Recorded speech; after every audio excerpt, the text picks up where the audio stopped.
Our next service deployment is the fight against moisture and molds. Generally, damp floors are a big problem in downtown Vienna.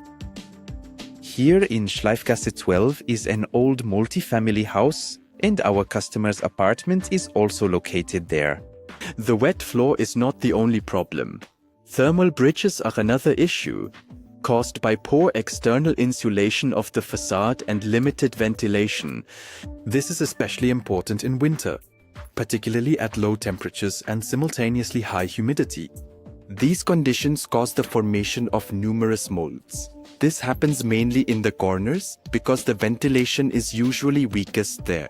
Speaking of air exchange, the images from the camera, as well as the thermal images shown here, are the result of the work of OFI experts. That is a testing institute that is involved, among other things, with assessing building damages. In Austria, it is customary for experts from this institute to be invited to conduct a technical audit of the building before the renovation work is carried out. Such an audit ends with appropriate documentation indicating the damaged areas and recommendations for the contractor. The affected areas were marked on a plan. This plan was handed to us by the client, and we began to act. To verify the accuracy of the plan, we also conducted a test of the building's interior temperature and simultaneously measured the humidity at the so-called H1M height. This means that we conducted a measurement at a height of 1 meter above the ground and were able to determine that the temperature is just below 19 degrees. However, we measured the humidity at this height to be up to 60%, which is really too much. The humidity limit in such an apartment should be a maximum of 50%. The first step is, of course, disinfection with 14% hydrogen peroxide to remove all fungus and mold spores in the walls and in the air. This is followed by thermal insulating mortar, which penetrates deep into the wall. Despite its thin consistency, it penetrates the damaged areas and crystallizes the water within. We apply a layer of lime mortar on top to prevent further mold formation. We also used it as a leveling material to achieve as smooth walls as possible and to even out damaged areas in the plaster.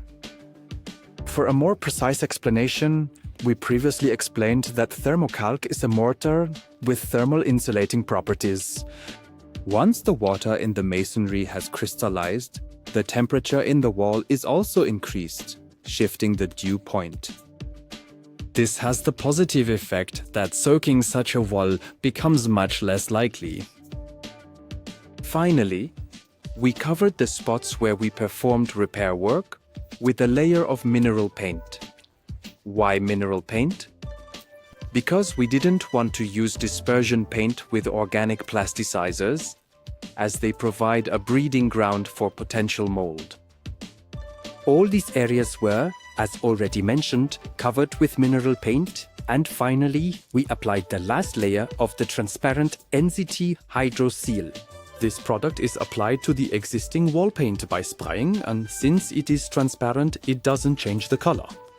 This layer penetrates up to 5 centimeters and thus protects against new mold and fungal infestation. Since it is made on a water basis, the surface becomes monolithic. That means all pores disappear, no water can penetrate, and therefore no mold can develop.